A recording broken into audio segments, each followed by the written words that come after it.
There are some places that surpass the limits of imagination, and the volcanoes of Central America are one of them. Good morning from sunny Santa Ana. Today we are going to be summiting Mount Llamatepec, which is also known as Volcano Santa Ana, or Santa Ana Volcano. So yeah, we're gonna summit this volcano today because we can't come all the way to El Salvador just to eat pupusas, right? It's the national food here. They're amazing. Seriously though, the volcano is supposed to be beautiful, and today we're pushing ourselves to go and do something. Gracias. After squeezing into some little school bus seats, squished up against the seat, and paying a whopping 70 cents to get to where we need to get to. 70 cents for a 2-hour bus ride. Not bad, right? And then it was time for our little bus to start climbing up into the mountains.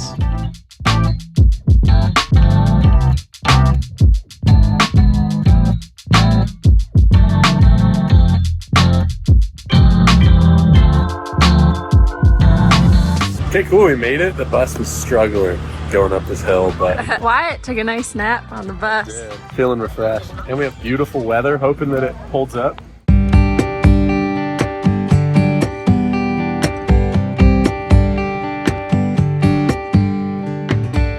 ¿Para dos? Para dos personas. Sí. Listo. Acá tienes tu brazalete. Te lo puedes poner en la gorra, en la mochila, donde tú. Gracias. You're official. $3 later. We've started. How are you doing? Oh, fine. Yeah, it's nice to have tree cover right at the start so the sun doesn't just roast us. Yeah, the tree cover is really nice. It cools you down. It should only be about an hour and a half max up to the point. So yeah, $3 each for the guide, $6 each for the entry to the national park. So.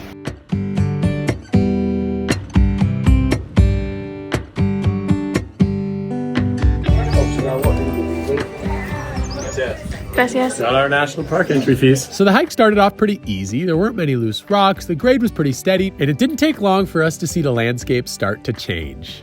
We're getting to a point in the hike where the environment is starting to change a little bit. Very interesting. I feel like there's a lot more flowers, different types of green plants. Yeah, less trees too. Less trees. It's nice. That has to do with the colder weather and the higher altitude. Just different plants grow up here, but it's super cool.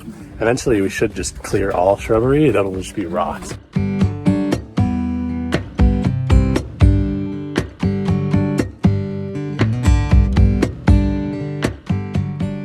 There's another volcano right there. Woohoo!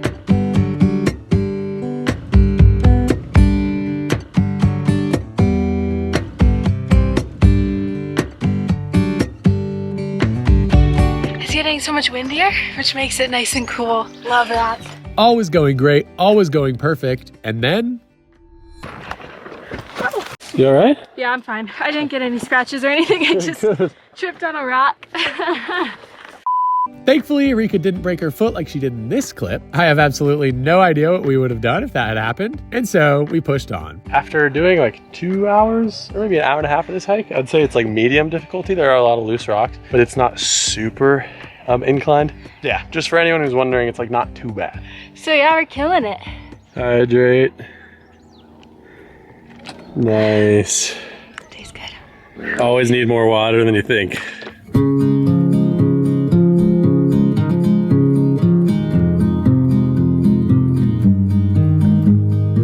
Okay, we can see the top. Just have a little bit more to go. Reyka's fallen twice, but she's in good spirits still. It's so weird to be at the same level or above the clouds as well as another volcano. It's kind of trippy, honestly. Feels like we need to be below those.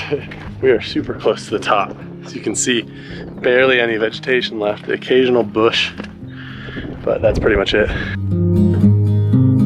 You can start to smell something bad. I think it's coming from this water that we're about to see. Yeah, it smells like sulfur. You guys know that smell. Like natural gas, like rotten eggs. Because after all, we are on a volcano, so makes sense. After a few hours of hiking, suddenly we were at the top.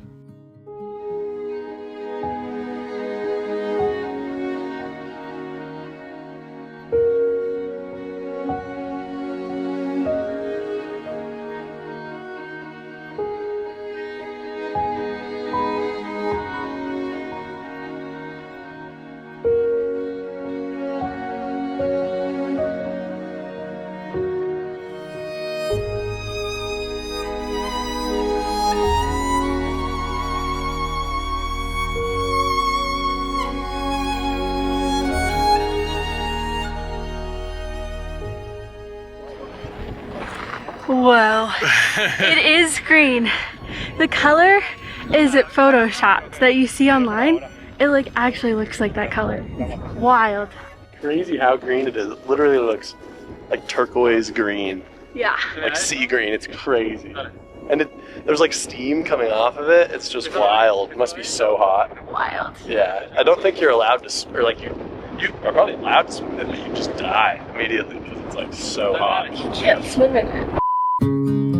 So we heard about this guy who literally hikes every single day to come sell ice cream at the top, and we're gonna go get some right there. ¿Qué tengas? Coco, zapote, Okay. zapote y fresa. Piña manzana, esta. Piña manzana, por favor. ¿Tú subes cada día? Sí. Wow. 16 años haciendo esto todos los días. 16 años. Wow. Gracias. Muchas gracias. Popsicles and a view. What could be better? Nice. Is it good? Yeah, it's tasty. It's nice cold. So Jose back there carries up the popsicles every single day, and he says he's been doing it for like 20 years. It's just crazy. You hike up an hour and a half and back down an hour every single day to sell popsicles. Wild. They gotta have great stamina. Yeah. Oh, you know they're just experts by now. Try it. Oh wow, that's really good. Yeah, you chose a good flavor. Apple and mango? Pineapple. Pineapple. Yeah. One thing I was worried about coming up here is just how many people there are, but actually the overlook is pretty spread out. Yeah, once you get up here, the hike is a little bit cramped, like having to wait for people or whatever, but once you get up here, it's really easy to find a place to chill. Just gotta be one of the best views I've ever had at the top of a hike. It's just insane how far down it goes, and it's just full of water.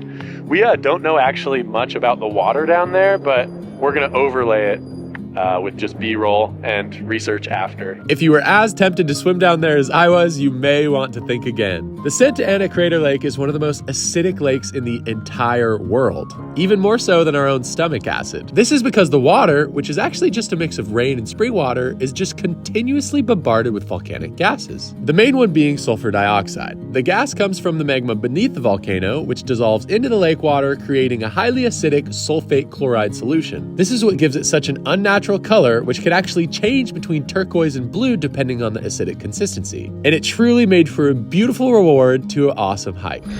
Sorry, I said I know I didn't want one, but now I'm eating all of it.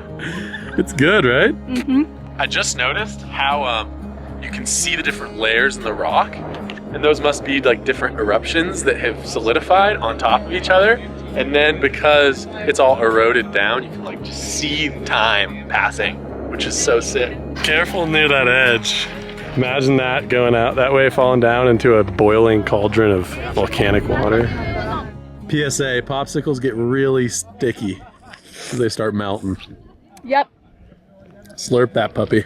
This is our second summited volcano in Central America after hiking Acatenango in Guatemala a few years ago, and the beauty in this region has never disappointed. This hike, all in all, was tough, but really rewarding. The people are fun, the sights are awesome, and we cannot recommend it highly enough to anyone visiting El Salvador. If you enjoyed this one, make sure to subscribe to get notified whenever we post new videos. Thank you so much for watching, and we'll see you in the next one.